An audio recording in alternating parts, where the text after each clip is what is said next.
Daniel Ben Said, filósofo y dirigente de la Liga Comunista Revolucionaria Francesa, es el personaje del que nos ocuparemos en los próximos minutos. Nacido en Toulouse en 1946, falleció en 2010 en París. Es el autor de una extensa obra sobre una gran variedad de temas, pero hoy lo traemos a Sin Distancias porque se ha publicado en español un libro suyo de 2004 titulado Una lenta impaciencia. Para hablar de esta obra, en cierta forma autobiográfica, contamos hoy en el estudio con Jaime Pastor Verdú, que es profesor de Ciencias Políticas en la UNED y ha escrito el prefacio de esta edición en español, y con Antonio García Santesmases, que es catedrático de Filosofía Política en la UNED.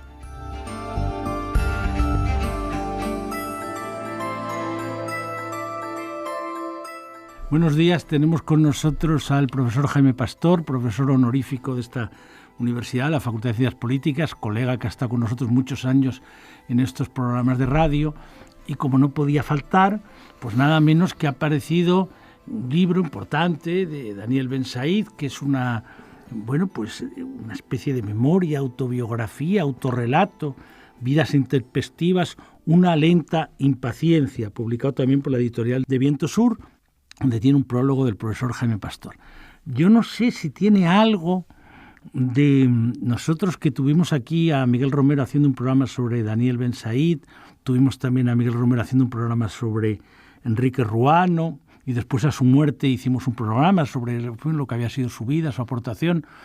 Entonces hay algo ahí que aparece vinculado también a la generación de Jaime, a la propia vida de Jaime Pastor. O sea, Jaime Pastor, que últimamente, hace unas semanas, hizo una intervención magnífica en Madrid de homenaje a Enrique Ruano, donde se recordaba lo que había sido la vida de Enrique Ruano, lo que había aquella vida de aquel movimiento estudiantil, de aquella gente que venía, el chico que venía del barrio Salamanca, del Colegio del Pilar, el chico que después va evolucionando, Ruy Jiménez, Cuadernos para Diálogo ya había empezado entonces, el propio Elías Díaz, que fue profesor suyo, y entonces en un momento determinado lo que es aquel terrible estado de excepción y el asesinato de este líder estudiantil, y entonces ahí Jaime Pastor, ya él está en Francia y está iniciando el paso de lo que va a ser el Frente de Liberación Popular, el Felipe, de lo que va a ser después el inicio de la Liga Comunista Revolucionaria, el post-68. Pero claro, para ellos recogían una herencia, recogían una memoria, caso español también la memoria del POUM, la memoria de lo que había sido la República, la Guerra Civil. Y entonces hay una memoria ahí que aparece en el libro, que es este Daniel Ben Said, que de pronto pues va recordando lo que fue la quiebra de la Segunda Internacional, el impacto de la Revolución Rusa, la creación de la Tercera Internacional, debate, la revolución permanente, el socialismo en un solo país, los años 30, y ese momento dramático, ¿no?, de los procesos de Moscú, ese momento en plena Guerra Civil Española, el año 37, el escrito de André Gide sobre su viaje a la Unión Soviética, todo lo que ocurre ahí, pero sobre todo la cosa terrible que todos los que hemos ido a México, a Coyoacán, pues no dejábamos de visitar, la casa de Trotsky, es decir, todo ese acontecimiento que ha dado a tantas películas, a tantas series sobre el personaje, y ahí aparece como muy reconstruido una cosa muy bonita en el libro, ¿no?, que es el debate entre Trotsky y Dewey, John Dewey, sobre el tema de su moral, dice, y la nuestra, sobre qué son los procesos de Moscú, en fin, todo el retrato de Frida Kahlo. ¿Cómo recibíais vosotros ese planteamiento? Tú que dices que en las escuelas de formación, de alguna forma, pues se recordaba toda esa experiencia del siglo XX. Bueno, ahí está, era un retomar el hilo, ¿no? El hilo rojo que en el caso español había quedado cortado brutalmente con la guerra civil y la dictadura franquista, ¿no? Es decir, que en el caso francés sí había cierta continuidad, había gente que había estado con Trotsky, como Pierre Frank, por ejemplo. Es decir, había una generación anterior con la cual los jóvenes del 68 enlazaron, ¿no? Pero en el caso español no la había. Entonces, claro, bueno, en mi caso particular, pues claro, al ir a París, justamente, eso me permitió también conectar con gente del POM, pero claro, con Daniel Ben Said y Alain Krivine y Henri Weber en aquel momento, pues claro, era confluir, ¿no?, en esa reconstrucción de la memoria colectiva de la oposición de izquierdas, de lo que había sido la oposición al estalinismo y obviamente, pues claro, también en ese contexto, pues lo que fue el intento final de Trotsky de construir una internacional pensando en una hipótesis que luego no se dio, que fue pensar que después de la Segunda Guerra Mundial se daría una situación parecida a la de la Primera Guerra Mundial, y que hubiera una situación prerevolucionaria en Europa, que en parte se dio, pero que desde luego no permitió que creciera, digamos, una alternativa a la izquierda de los partidos comunistas, ¿no? Entonces, claro, luego pues se dio esa travesía del desierto larga, ¿no? de los pequeños grupos con su fraccionamiento y demás, y bueno, en nuestro caso pues era enlazar con la corriente que nos parecía más relevante y más abierta dentro del trotskismo, ¿no? que también estaba representada por Ernst Mandel, ¿no? que nos ofrecía también una actualización de la crítica marxista del capitalismo, ¿no? Claro, pero además de eso, en el recuerdo, ¿no? En el recuerdo de aquello hay todo ese momento que también, claro, afectaba a la visión de lo que había sido la Guerra Civil Española, porque claro, es un español, ¿no? Ramón Mercader, el que asesina a Trotsky. Eso ha dado pues, a películas, a novelas, quizá la más famosa de las últimas puede ser la de Leonardo Padura, pero ha habido más, ¿no? El hombre que amaba a los perros, pero ha habido otros escritos y ha habido películas, ha habido tal, ¿no? La Semprún, la segunda muerte de Ramón Mercader, ha habido muchas cosas, ¿no? Pero, hombre, sí que refleja un poco esa visión terrible, ¿no? De que yo creo que está bien puesto en el libro de Daniel Ben-Said, del hombre que ha sido pues, una figura tan importante en la Revolución Rusa, que ve cómo aquello le van desplazando, que ve que de pronto tiene que marchar cuando va a Dinamarca, por fin México la acoge, país de acogida, pero se encuentra allí también con la gente que tiene esa cultura estalinista que va directamente al final a acabar con él. Está muy bien puesto en el libro, ¿no? La idea de que él intenta recuperar allí un nuevo renacer y ve que aquello de pronto se cierra, la figura de Frida Kahlo, el mundo también del arte, ¿no? O sea, no cabe duda que está muy bien planteado. Claro, aquí hay una cosa interesante en el libro, y es que él, hablaremos en este y en otro programa de eso, la condición de judío y lo que había sido la experiencia del Holocausto, lo que había sido la experiencia con la cuestión judía y con el nazismo, cómo lo había afectado incluso familiarmente. Pero hay un punto que en los años 60, antes de que él se decide a dar el proceso de ruptura, era lo que él llama muy gráficamente cómo romper con el partido de los fusilados, es el partido de la resistencia. Entonces ahí había como una cultura potente, cómo romper con el partido de que efectivamente había encarnado una parte de la lucha. Es verdad que había habido todos aquellos temas del pacto germano-soviético, pero cuando todo aquello ya pasó, pues había sido muy duro. Entonces todo ese debate que él recuerda muy bien, ¿no? De los debates, de pronto se reunían y alguien decía Budapest y alguien decía no sé qué, y recordaba lo que había ocurrido, ¿no? En 56, lo que había ocurrido en Berlín, lo que después iba a ocurrir en Praga, pero ya en Praga él ya está fuera, ¿no? Pero hay ese momento de esa cultura de cómo uno puede romper con el partido, que eso significaba.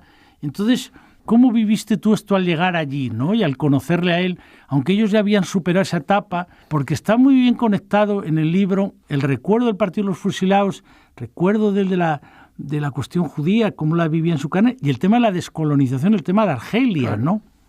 Sí, ahí está, ¿no? Es decir, que yo creo que Daniel, precisamente por ser hijo de judío, por el vínculo de su familia con Argelia, a través de su padre, pero que al mismo tiempo, bueno, pues ya estaba implicado desde muy joven, ¿no? Su primera manifestación es en protesta por el asesinato de Julián Grimao, ¿no? Entra en las Juventudes Comunistas, ¿no? En la Unión de Estudiantes Comunistas. Y no olvidemos que, claro, el Partido Comunista francés en aquellos años era una institución, digamos, ¿no?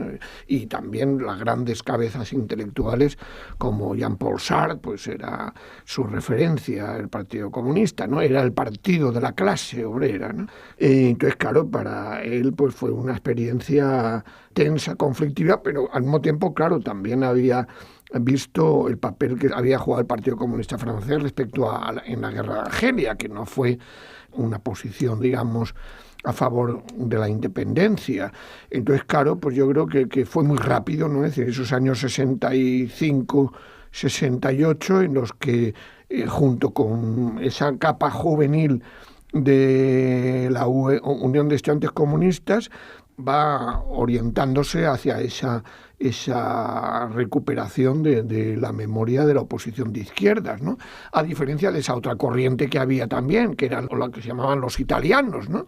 Porque otro referente frente al Partido Comunista francés era el Partido Comunista Italiano, ¿no? Luego sería con Berlinguer, ¿no? Parece que ahí había como ya un proceso de desgajamiento de una nueva generación con lo que era la tradición hasta entonces de socializarse a través del Partido Comunista francés, ¿no? Y ahí hay también, aunque después pasemos ya a reinterpretar lo que fue el 68, que ha dado luz a tal cantidad de debates, y a cómo a partir de ese momento vuelve a aparecer un marxismo revolucionario con fuerza. Mandel quizás la figura más importante, pero empieza a aparecer muchas figuras. El tema de China. Es decir, que efectivamente ahora nos parece, pero en aquel contexto no solo está el problema que cita él de Sartre, Frank Fanon, tal, no sé qué, Argelia, Cuba, el Che Guevara, en fin, la idea que vosotros también habéis vivido mucho en el Felipe, de en qué medida ya no era Europa, en qué se había desplazado a otros lugares, en fin, lo que llamaba Jesús Ibáñez la parte de atracción tercermundista frente a la parte europeísta, en la que estaba más el Partido Socialista del Interior, después PSP, o los otros grupos. Pero China, ¿qué papel jugaba? Claro. Bueno, es que China, claro, aparecía con una imagen, digamos, no anti-estalinista, pero sí anti-revisionista, que es de lo que acusaban a Khrushchev, ¿no?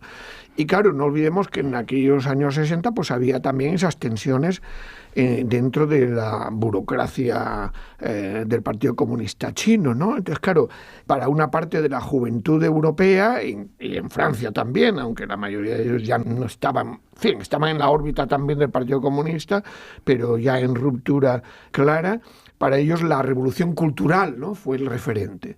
Es decir, mientras que en otros países, incluido el nuestro, los primeros grupos ML surgen antes de la revolución cultural, ¿no?, con una visión más leninista, stalinista, diríamos, para entendernos. En Francia surge el fenómeno que llamamos, y que ellos no se consideraban como tales, mao-espontaneísta, ¿no? Es decir, era un maoísmo que no se identificaba tanto con el modelo de Estado, digamos, chino, sino más bien con esa apelación a la juventud para luchar contra la fracción revisionista de la burocracia china que había entonces, ¿no? Entonces, claro, pues es esa lectura, ¿no? Es decir, bueno, Mao está llamando a la juventud a una revolución cultural que en cierto sentido tenía una dimensión antiburocrática, antiautoritaria. Y eso es lo que hacía que toda una mayoría, una mayoría no, pero un amplio sector de jóvenes franceses, también en Italia, pero en otro sentido, pues se identificaran con el maoísmo. Pero en esa versión, ya digo, que se llamaba espontaneísta, ¿no?, pero que fundamentalmente era antiautoritaria, ¿no? Y en el medio intelectual, sin embargo, curiosamente, va quedando un poco atrás los grandes debates, como él explica, que habían dado más a lo, pues pensemos en Merleau-Ponty, pensemos en todos aquellos debates, humanismo y terror, un poco más vinculado al debate con el existencialismo, la existencia de los campos, Sartre y Camus, todo aquel debate, y sin embargo va apareciendo un debate, ya en aquel momento que tú probablemente pues ya viviste al llegar allí, que era el debate de lo que va a ser, por ejemplo, André Gorz, de lo que va a ser Herbert Marcuse, es decir, claro, el hombre unidimensional, el neocapitalismo, en qué medida eso ya hace que haya un adiós, dirá después Turén, al proletariado, el fin de la clase obrera, el potencial está más bien en el movimiento estudiantil, en sectores de otro tipo, que decía Marcuse, los estudiantes alemanes al hablar del final de la utopía, es decir, y entonces en ese momento estalla, después del movimiento del 22 de marzo, estalla nada menos que lo que va a ser mayo del 68, que es un tema al que le da continuas vueltas, como es un tema donde, claro, él ya no es el recuerdo de sus padres o del partido de los fusileros, lo que él vive, con claro, Krivine y con Henry Weber y todo lo que él va escribiendo. Entonces, ahí hay mucha reflexión, sí es verdad que no aparece casi ninguna referencia a autores españoles, ¿no? Porque sí que es verdad que eso tuvo pues impacto, como sabemos, en la Escuela de Sacristán o del Doble Aldabonado, o impacto en Sánchez Vázquez por lo que significó el movimiento estudiantil en México, en la Plaza de las Tres Culturas. Allí se le dio aquello también mucha importancia. Pero sí que aparece allí como que, por citar el título del libro, más que la lentitud, parece la premura, incluso el leninismo apresurado, que puede darse el fenómeno. Y entonces eso ha llevado a lecturas constantes de qué fue aquello, si fue una contestación cultural a las formas de vida, a la autoridad académica, al puritanismo, si fue una especie de meterte en un jardín que después iba a tener sus consecuencias de lo que lo privado es político, o si la conexión con la clase obrera provocó que en un momento determinado podía haberse llegado más lejos y no se llegó, el papel de Gaulle. ¿Cómo ves tú lo que él dice y lo que tú recuerdas de todo aquello? Sí, bueno, claro, cada vez que ha habido conmemoraciones, ¿no?, del 68, pues ha habido también reinterpretaciones y siempre condicionadas por el presente respectivo, ¿no?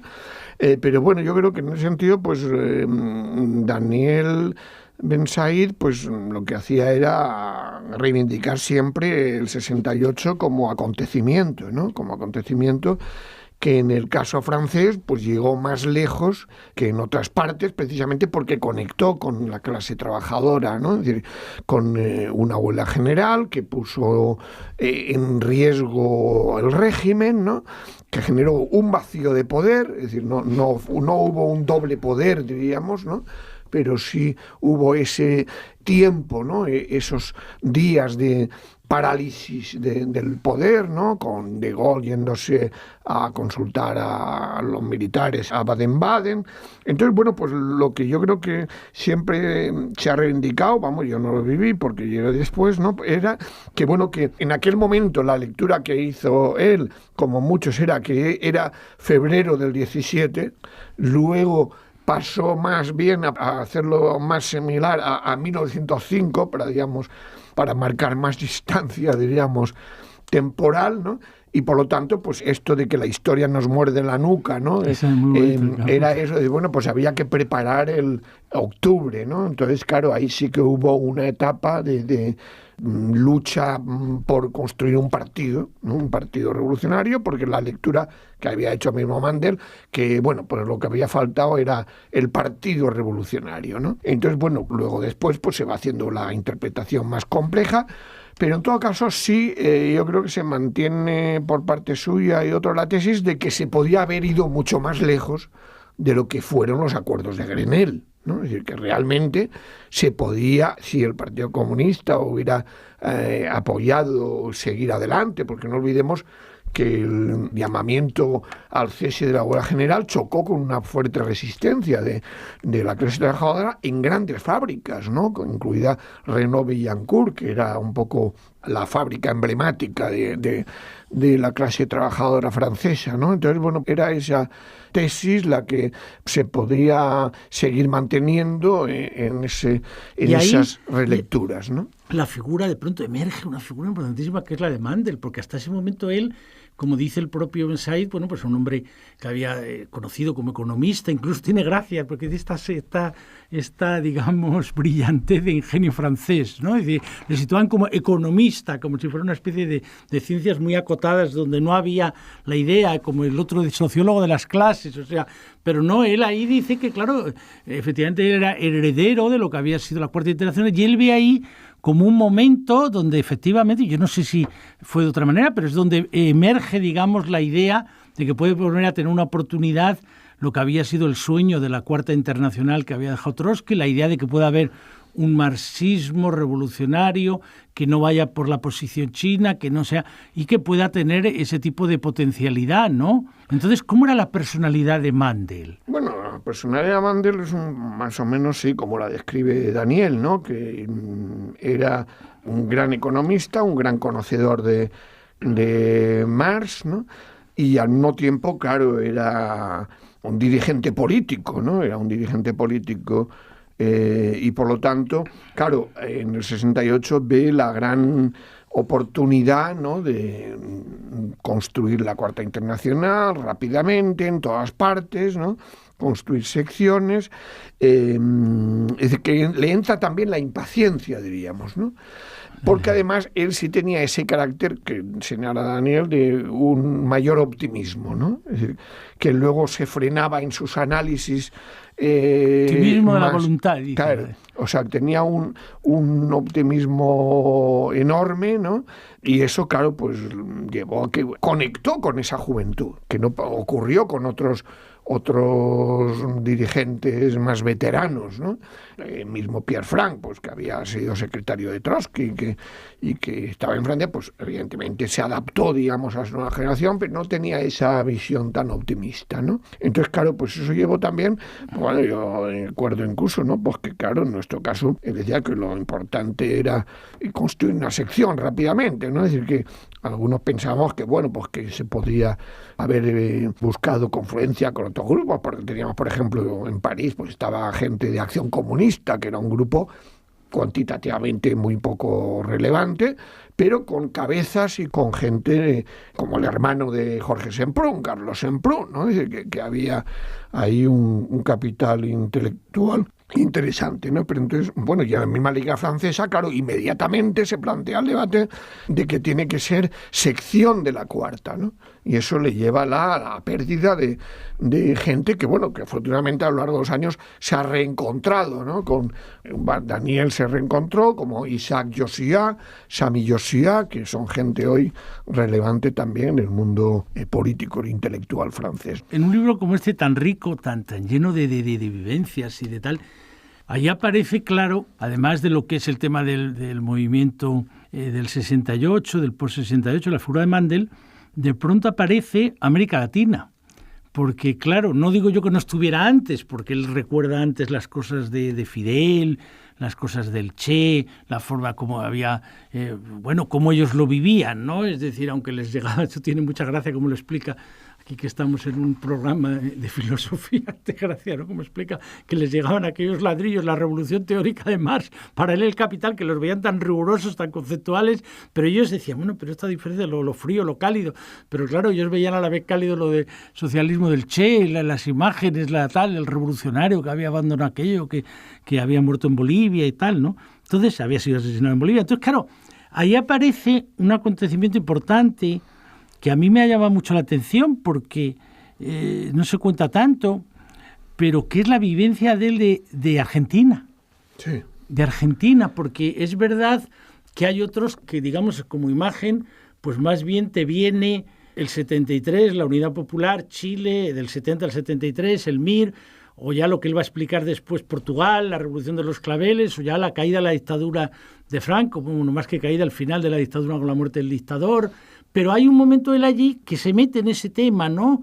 Es como dice, tratábamos de entrar Brasil, México, tal, Argentina. Claro. Y como después tú en el prólogo también citas, aunque sea un poco el final de su vida, que él en los debates también, aunque el libro termina en el 2003, también tuvo oportunidad de discutir con algunas de las posiciones de Laclau y de Chantal Mouffe y tal, aunque no llegó a conocer lo de la razón populista. ¿Cómo ves tú esa experiencia de él, que él la explica como una cosa bastante desgarrada, ¿eh? Sí, bueno, claro, porque es que el problema es que dentro de esa idea de que, bueno, pues que la revolución había vuelto a estar de actualidad como objetivo estratégico, diríamos, ¿no? Es decir, después del periodo abierto por el 17 o del paréntesis o de la parte que tuvo la experiencia de la Revolución Española, pues se veía que en el caso de la América Latina pues había toda una ola de nuevas organizaciones que desarrollaban una estrategia de lucha armada.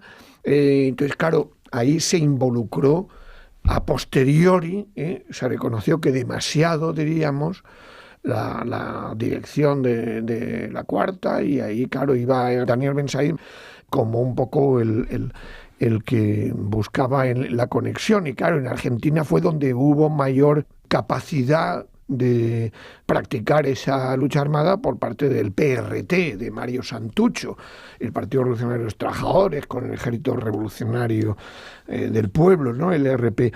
Entonces, claro, fue una experiencia muy traumática, porque, claro, inicialmente era una organización vinculada a la cuarta, pero luego tuvo una deriva digamos, militarista, para entendernos, ¿no?